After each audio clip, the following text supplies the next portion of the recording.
Hello, my name is Vivian. I am 38 years old, and for 12 of those years, I have been practicing as a dentist. My days, carved from the same template like perfect fillings, begin before dawn at 7 in the morning, and sometimes last until deep twilight, stretching far past 6 in the evening if fate sends an emergency patient plunged into the abyss of toothache. A hopeless succession of mouths that I examine, carious cavities that I prepare, root canals that I clean of nerves, and endless complaints that flow from those parted lips. The work is devoid of any glamour whatsoever, but it is reliable, it provides a stable and substantial income, and for me, that is the cornerstone upon which everything rests. My parents' anniversary is soon. 40 years spent side by side.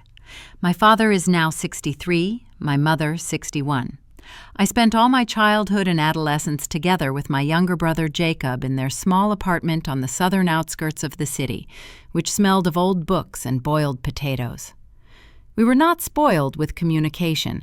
It was replaced by a shared sense of struggling for survival. I still remember wearing worn-out hand-me-down dresses and how we were served spaghetti for dinner 5 evenings in a row. It was the food we could afford without straining our meager budget. My father worked himself to the bone at 2 jobs, during the day as a loader in a dusty warehouse, at night as a cleaner in deserted offices. My mother, whose hands were always marked with the chalk lines of patterns, never let go of her needle, taking on any sewing work just to bring an extra penny into the house. They put all their strength into ensuring that Jacob and I had what was necessary. Jacob is now 35, 3 years younger than me. He is married to Madison, and they are raising 2 children, a 10-year-old boy and a 7-year-old girl. He himself works in sales. I never fully understood the essence of his occupation. Madison used to work at a bank, in the customer service department, but now she doesn't seem to work at all.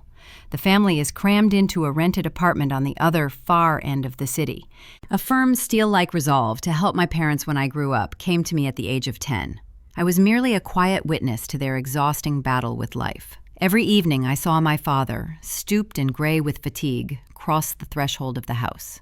I saw how my mother's delicate fingers grew rough and covered with small wounds from constantly fussing with needles and coarse fabrics. And I made a vow to myself that one day, when I had money, I would surround them with the same care with which they, with fierce sacrificial tenderness, had surrounded us. And I kept it. As soon as I got my diploma and opened my own practice, money came to me. Good, real money. I immediately extended a helping hand to my parents. Now I fully pay all their bills for electricity, water, gas, internet. I reliably pay their housing fees. I buy groceries for them and vigilantly ensure that their house never runs out of life's necessities. At first, they timidly resisted, afraid of becoming a burden, but I gently and firmly put an end to their torment. I told them they had given us everything when we had nothing, and that now it was my turn. Over time, my parents, embarrassed and stammering, asked me to help Jacob, too. They hinted that he was having troubles in his family, and life was hard for him. I agreed. I paid for all the school textbooks for his children. More than once or twice, I covered their rent arrears when Jacob informed me of temporary financial difficulties. I fully paid for braces for both children because Madison convinced me they were absolutely necessary. Last year, I gave them a large sum of money to buy a family car, as Jacob insisted he couldn't transport 2 children on the bus. I did not object. After all, Jacob is my brother, and his children are my own flesh and blood, my nieces and nephew. But as the years passed, measured by countless workdays, I began to notice something. Mom would buy groceries with the money I left her, and then, from casually dropped phrases, I would learn that a good half of those purchases she secretly passed on to Jacob. She would pack whole bags of food and, under some plausible pretext, ask him to take them home. She naively believed I remained unaware. But I knew. I always knew. I saw it once, when I dropped by unannounced on one of my rare free evenings. Jacob was sitting on the edge of the worn-out sofa, telling, in his usual plaintive tone, about some financial difficulties, and my father, with that same old battered leather bag in his hands that he had carried all his life, was already taking out his wallet. His fingers, rough from his former work, trembled as they counted out the bills. A bitter wave of irritation boiled up inside me, but I held it back, clenching my teeth.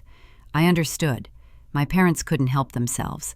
This deep animal need to take care of their son, to satisfy his immediate needs, was stronger in them than the voice of reason and all my pragmatic arguments. When the calendar began relentlessly approaching the 40th anniversary of their wedding, a burning, obsessive desire to do something truly special for them matured within me. I nurtured this thought for several months, like a precious pearl. What can you give to people who completely, without the slightest shadow of a doubt, sacrifice their entire youth, health, and dreams for you? What gift can even partially convey the entire abyss of gratitude, the full significance of their titanic labor? The thought of a banal party with champagne and silly toasts or a standard tourist package was repulsive to me. I longed to give them something permanent, fundamental, something that would fundamentally change the fabric of their daily existence. It was then that I found the house. The ad flashed online, among hundreds of others. A modest dwelling right by the lake, about 2 hours leisurely drive from the noisy city center. The asking price was $275,000. One Saturday I went to see it. The structure was old, probably built in the 70s, but it had undeniable charm. It was small, just 2 bedrooms, 1 bathroom, a living room, and a tiny kitchen, but it had a spacious white porch wrapping around the entire front. And from its windows there was a stunning, mesmerizing view of the lake's surface. That day the water was still, like polished glass, and with striking clarity I pictured my parents sitting on that very porch in comfortable chairs, sipping morning coffee and watching the first rays of sun play on the water's ripples. I bought it. Without further thought, I put down the money, signed all the necessary papers, and entrusted my lawyer to meticulously complete the transaction. I transferred the house into a trust, making my parents the lifetime beneficiaries. This wise legal decision meant they could live in it for as long as they wished, but were deprived of the right to sell it or give it to anyone else. I paid the property tax for 2 decades in advance. Just as prudently, I settled all the homeowners association fees for the same period. At my instruction, all the locks were changed and new shiny keys were made. Everything was ready, as if for a parade. A week before the significant anniversary, I revealed my secret to them. After a particularly exhausting workday, I stopped by their apartment and sat them down in the living room, on that very sofa where Jacob had once sat. Mom looked worried. She probably imagined something bad had happened. Father just sat there, obediently folding his work-worn hands on his knees, and waited silently. "I bought you something for the anniversary," I said, and my voice sounded louder than I expected. Mom tried to smile. "You shouldn't have gotten us anything, dear." "I really wanted to," I countered. "I bought you a house." They stared at me in silent stupefaction. Father opened his mouth, but not a single sound escaped his lips. Mom blinked, rapidly and confusedly, as if trying to force her eyelids to comprehend what she had heard. "A house?" she finally whispered. "A house by the lake?" "It's small, but it's yours," I said softly. "You can go there whenever you want. You can move there permanently if you decide to retire. It's fully paid for." And then my mother cried. They were not bitter, but happy tears of relief, the kind that had been accumulating inside for years and finally broke through. A tear also rolled slowly down my father's cheek, and he covered his mouth with his hand, trying to hide the trembling. He couldn't utter a word. He just sat there, shaking his head as if refusing to believe the reality of what was happening. That same evening, without delay, we went to see the gift. When we arrived, the sunset was still smoldering in the sky. I stopped the car on the gravel driveway and we got out. My parents stood shoulder to shoulder like a pair of newlyweds and looked with silent reverence at their new possession. The snow-white porch, the cozy windows, and in the background, the serene, darkening surface of the lake. My father, slowly, with almost reverent awe, approached the front door, as if afraid this vision would shatter like a mirage from any sudden movement. I placed the cold, brand-new keys into his palm, and his fingers, trembling, closed around them. The turn of the lock sounded deafeningly loud in the evening silence. We crossed the threshold. Mom, holding her breath, began to walk through every room, her fingers touching the rough texture of the wallpaper, stroking the wooden doorframes with the tenderness of a traveler who has reached the promised land. She peered into every window, as if absorbing the landscape that had now become part of their lives. Father stood frozen in the middle of the living room, His back, accustomed to burdens, was now straight, and his gaze, devoid of its usual weariness, was fixed on the serene surface of the lake, tinged with the crimson of the sunset. He still couldn't make a sound. Mom, in sweet confusion, kept repeating incessantly that the house was charming, that it was perfect down to the last splinter, that she couldn't believe this stronghold now rightfully belonged to them. That night, we stayed there, driven not only by a desire to prolong their happiness, but also by a purely practical need, to check the plumbing, to ensure all utilities were functioning flawlessly. We tested every faucet, listened to the shower filling with water with a hiss, checked the toilet flush.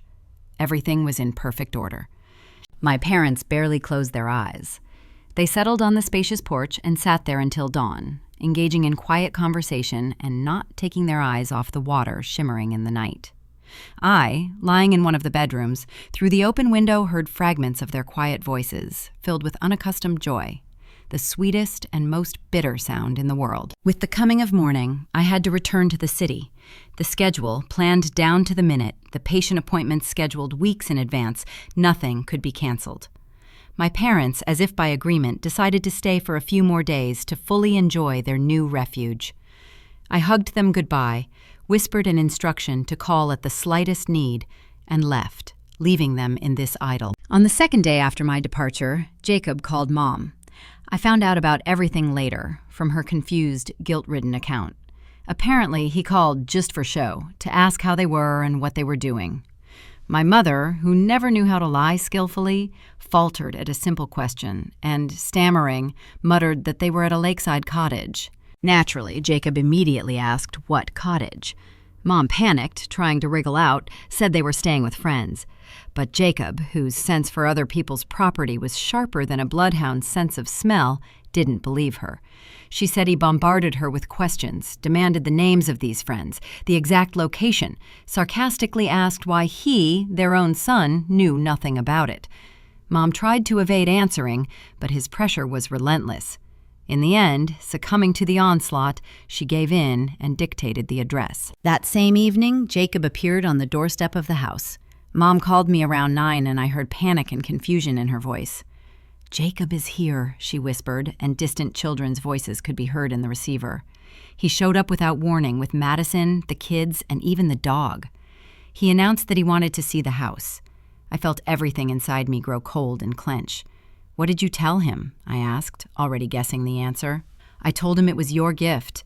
He just smiled and said he wanted to look around, and now they're saying they're staying for the weekend." "Mom, tell them they can't stay," I demanded, trying to maintain composure. I tried, her voice trembled, but Jacob said it's a family house and he is part of the family. She added that Madison was already unpacking their things in one of our bedrooms. A dull, furious irritation boiled within me. I tried to call Jacob, but he didn't answer. 3 times the call went to emptiness, ending at the annoying voicemail. I couldn't just drop work and rush there. The schedule was packed for days ahead. People had booked weeks in advance, and I had no right to let them down. Friday came. Seized by grim forebodings, during my lunch break I was scrolling through my social media feed and came across a post from Jacob. It was a selfie taken in my parents' kitchen. He was lounging, sprawled out, with a mug of coffee in his hand, beaming a self-satisfied smile at the camera. The caption under the photo read, "Home Sweet Home." I stared at this image for an eternity, feeling my soul turn to stone. Home Sweet Home. As if it were his home. His friends had already started gathering in the comments, showering congratulations. "Great place, man. You finally did it." Then, my gaze, blurred with rage, caught a comment from Madison herself. She had written, "Finally, the kids have a place where they can just be kids." Every letter in that message burned me like red-hot metal. My blood pressure spiked. A persistent, loud rhythm pounded in my temples. Immediately, with fingers trembling with anger, I sent a message to my mother. "Don't sign anything. Don't agree to anything. I'll be there on Sunday." On Sunday morning, without a second thought, I canceled all my appointments for the afternoon and drove to the lake. The road, familiar down to every turn, this time seemed endless, stretched out by an agonizing internal torture. I kept thinking about Jacob's self-satisfied face in those photos. about Madison's poisonous comment. Finally, the kids have a place. That phrase rang in my ears like an obsessive, malicious refrain. As if my parents, who had given their whole lives, didn't deserve a scrap of personal space. As if I had bought this house not for their quiet happiness, but for someone else's convenience. When I finally drove up to the house, even from the car I could hear muffled but sharp voices. I got out and, without slowing my pace, headed for the front door. It was unlocked. I pushed it open and stepped inside, and the picture that met my eyes drove an icy blade into my heart. Madison was standing in the center of the living room, and her finger was pointed at my mother like an accusatory pointer. Father was sitting in his chair by the window, hunched, humiliated, staring intently at his sinewy hands folded on his knees. Mother's face was deathly pale, a mask of silent horror frozen on it. "You're old already," Madison was saying with cold-blooded cruelty. "You don't need such a big house. Jacob and I will manage just fine. We'll take care of everything." Mother tried to say something, weakly protesting. "But Vivian gave it to us." "Vivian gave it to you," Madison interrupted her, and her voice rang with victory. "And you're letting us be here. That makes it our home." Jacob was lounging on the sofa at the time with a stupid, self-satisfied smirk. "Mom, don't be dramatic," he tossed out lazily. Madison, encouraged by his support, continued the offensive. "I've already listed the house on Airbnb. This is prime real estate. Waterfront, peak season in spring, summer, and fall. We can make great money. And in the winter—" She paused, sizing up my parents with a contemptuous look. "And in the winter, you two can live here as free caretakers." I saw my mother's eyes fill with treacherous tears. Father still didn't raise his head, as if wishing to sink through the floor. And Jacob just sat there, as if everything happening was absolutely normal and reasonable. I could no longer remain silent. "It seems I've arrived just in time," I said, loudly and clearly, and my voice sounded like a whip in the tense silence. Everyone flinched and turned sharply towards me, frozen in the doorway. The blood drained from Madison's self-satisfied face, leaving only fright and confusion. Jacob's stupid smirk instantly vanished, replaced by a bewildered grimace. On my parents' faces, I saw immense, heart-wrenching relief. "Everyone to the living room," I commanded in an icy tone that left no room for argument. "This minute." Jacob reluctantly rose from the sofa. Madison demonstratively crossed her arms over her chest, trying to maintain an air of offended innocence, but didn't move from her spot. I walked past them as if they were inanimate objects to the dining table and set down my bag. I took out a thick folder I had prepared just before leaving, feeling the storm building inside. I opened it and laid out several documents on the table, their whiteness seeming to scream in the semi-darkness of the room. "Sit down," I repeated, not looking at them. "Everyone." Jacob and Madison, subdued by the tone, sank onto the sofa. My parents remained in their places. I stood by the table, like a prosecutor before a court, and placed my palm on the first document. "This is the deed," I declared, and every word fell like a stone. "It was registered a week ago. The property belongs to a trust. My parents are its lifetime beneficiaries with the exclusive right of residence." I moved my index finger to the second sheet. "This is the trust agreement. I am named as the trustee. My duty is to maintain the property for my parents' convenience, and I also have the exclusive right to remove from here anyone who interferes with that." Jacob stirred restlessly. Madison's arms were still crossed, but her posture betrayed suppressed nervousness. Then I took the third document.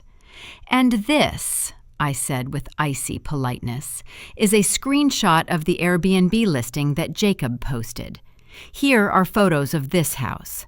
The description says, 'House rules state the hosts are not on site. The availability calendar is booked through August.'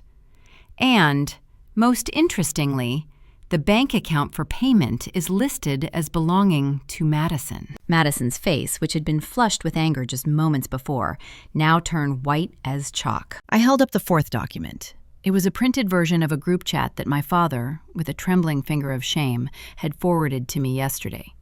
It showed, in black and white, a message from Jacob, which I now read aloud, and every sound I made fell into the deathly silence.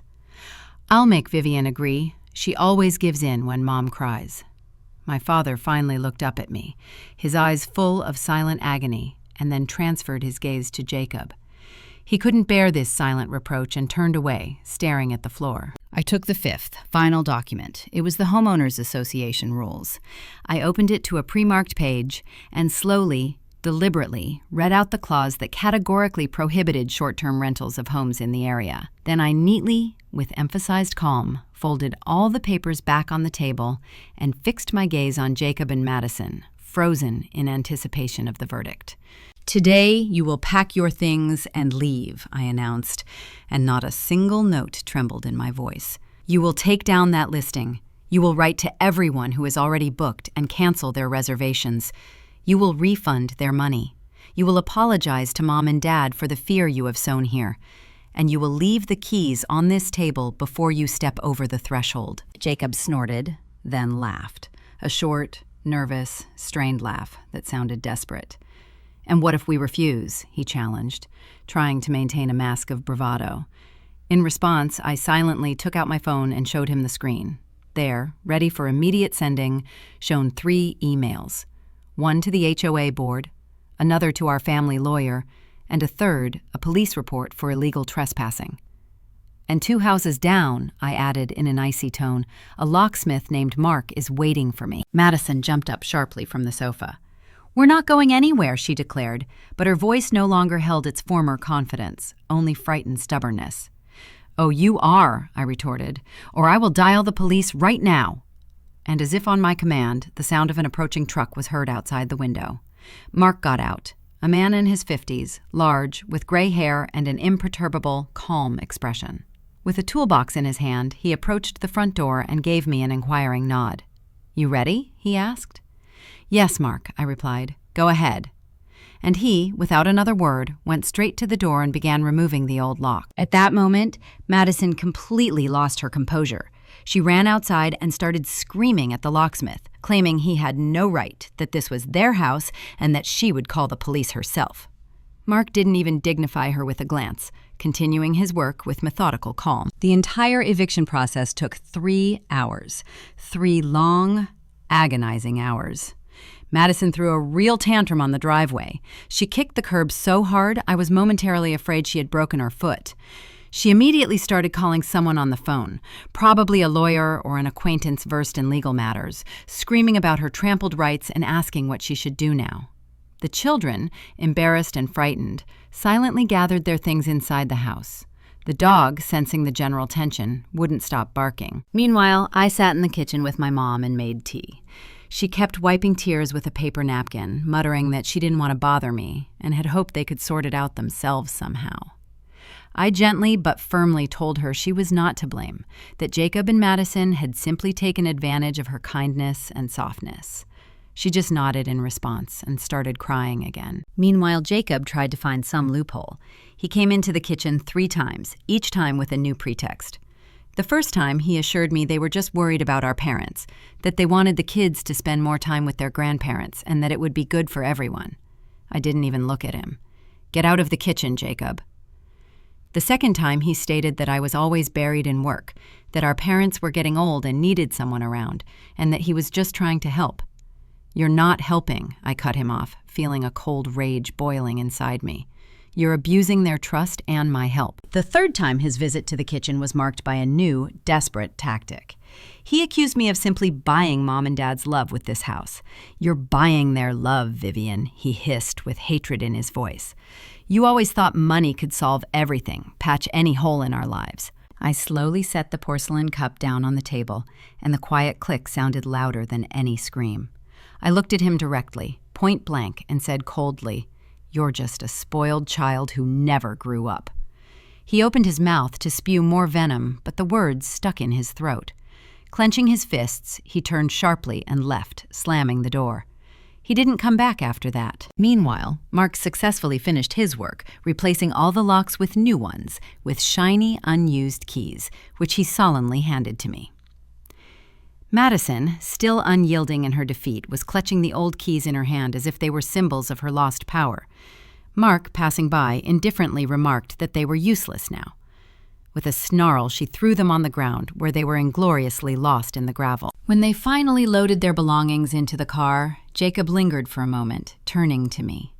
His gaze was full of silent hatred. "You'll regret this," he gritted out through his teeth. "When Mom and Dad need real help and you, as always, aren't around, you'll bitterly regret today." "I am always there when they truly need it," I retorted, feeling a weary emptiness. He silently threw the last bag into the car. Madison slammed the passenger door with such force that the glass shook, threatening to crack. The children, frightened and subdued, climbed into the back seat with the dog. They drove away, not even granting our parents a parting glance. After they left, I took a trash bag and walked through the house, which they had managed to turn into something resembling a train station hall. Empty juice boxes were scattered everywhere, crumbs adorned the sofa, and dog hair swirled on the floor. I methodically cleaned up while my parents sat on the terrace and looked at the lake.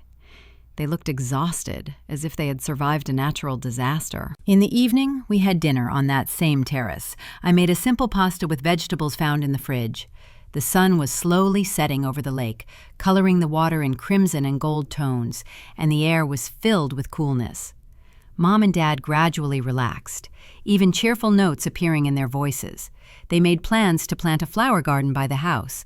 How wonderful it would be to spend more time here. My phone lay on the table and vibrated incessantly, like an irritated wasp. I glanced at it briefly. Jacob was bombarding me with long, angry messages about how I had humiliated him in front of his family, that I had no right to treat him like that. Madison echoed him with threats to sue. I turned the phone face down and continued my dinner. The next morning, I called alarm installation specialists. That same day, they installed a modern security system with sensors on all doors and windows.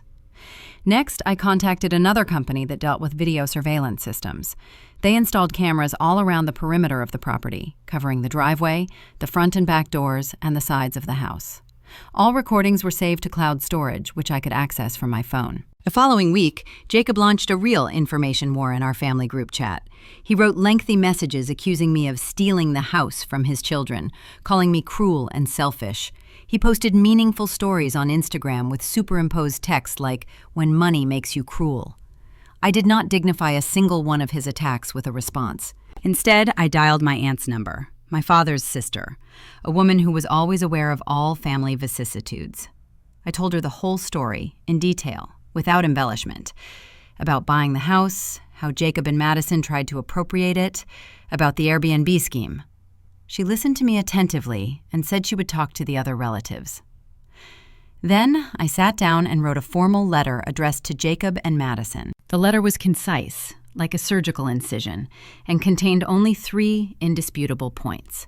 First, all matters concerning the house were now to be handled exclusively through me, and no one had the right to disturb Mom and Dad. Second, Jacob and Madison no longer had the slightest permission to enter the property. Third, any violation of these conditions would result in immediate legal pursuit from both the Homeowners Association and our family lawyer. I sent it both by email and by registered mail to keep irrefutable evidence. 2 days later, sitting in my apartment after a hard day's work and mindlessly scrolling through my phone, I decided to check Airbnb, just in case. A persistent premonition sat inside me that Madison, with her stubbornness, wouldn't back down so easily. And unfortunately, I was right. She had created a new account under a fake name and had again, with brazen shamelessness, listed our lake house for rent. The same photos, the same enticing description, the same booked dates. Cold rage boiled within me, but this time it was channeled into a constructive direction. I took countless screenshots of the entire listing and sent them to the platform security service, attaching all the trust documents and proof of ownership. The process took just 10 minutes. The listing was removed without a trace, and Madison's new account was permanently banned. After that, I completely severed all communication with Jacob and Madison.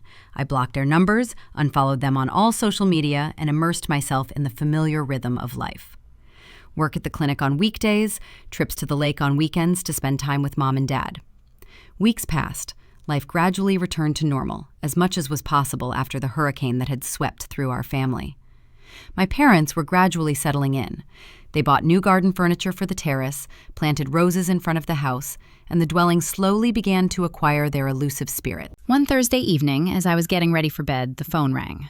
An unknown number. I almost didn't answer, but some vague premonition made me hold the receiver to my ear. "Hello, Vivian. It's me," said Jacob's voice. I froze in silence. My fingers itched to hang up, but curiosity proved stronger. "What do you want?" I asked, and my voice sounded cold and detached. "We have debts," he said, and his voice sounded different, tired, crushed. "Madison lost her job. We can't pay the rent. We have nothing left." "And you're calling me because you need help," I stated without a trace of emotion. "Yes," he exhaled. "Help for just a few months, until we get back on our feet." I slowly sank onto the sofa and stared at the white wall in front of me. "That's your problem, Jacob. You'll have to solve it yourselves." "Vivian, please. I'm your brother." "I'm not helping you anymore," I cut him off. "And I certainly won't let you live in the lake house." "I'm not asking for the lake house," he exclaimed, although through the phone lines I clearly saw what he secretly hoped for. "Just some money to get by." "No," I repeated. "You have to figure it out yourself." He fell silent, and a heavy tension hung in the silence. "Are you really going to do this?" he finally said, and genuine pain sounded in his voice. "Let us struggle on our own?" "You did everything for this yourself," I coldly retorted. "You tried to steal from Mom and Dad. You tried to turn their gift into your business. You frightened them. You disrespected them. And now you want me to bail you out. I made a mistake helping you before." "You've made a lot of mistakes," he shot back, trying to sting. "And they are on your conscience now," I finished. "Don't call me again." I hung up. He didn't call back. Mom and Dad still maintained a thin, gossamer-like connection with Jacob, making quiet, heartless calls every couple of weeks to ask about the children, with these conversations being extremely brief and focused exclusively on the grandchildren's school achievements, new hobbies, and minor daily events, carefully avoiding any mention of financial situation and offering not the slightest help, neither groceries nor cash, which was completely unusual and astonishing for them. It was strange and even a little unfamiliar to observe this new, hard-won firmness of theirs. For so long, all their lives, they had bent over backwards, offering their own backs, just so Jacob would be well, so he wouldn't want for anything. But something fundamental and irrevocably broke that day when they saw his true face within the walls of the lake house, when he, without hesitation, tried to manipulate their feelings and cynically exploit their unconditional love. And then they, stooped with bitter insight, made a silent decision to no longer indulge him. One day on my weekend, Mom, sitting with me on the terrace over morning coffee, contemplating the still surface of the lake, admitted that she was still gnawed by a feeling of guilt, quiet and persistent.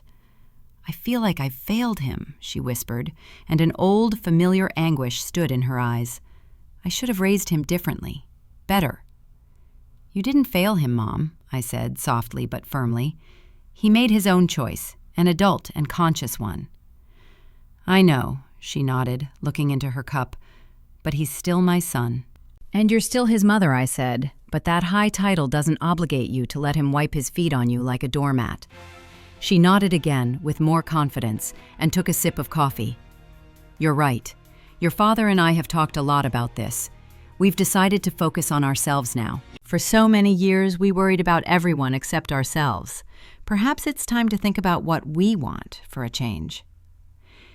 These words filled me with a deep, calm happiness, the kind that comes from the very depths of the soul. My parents had finally earned the right to be a little selfish.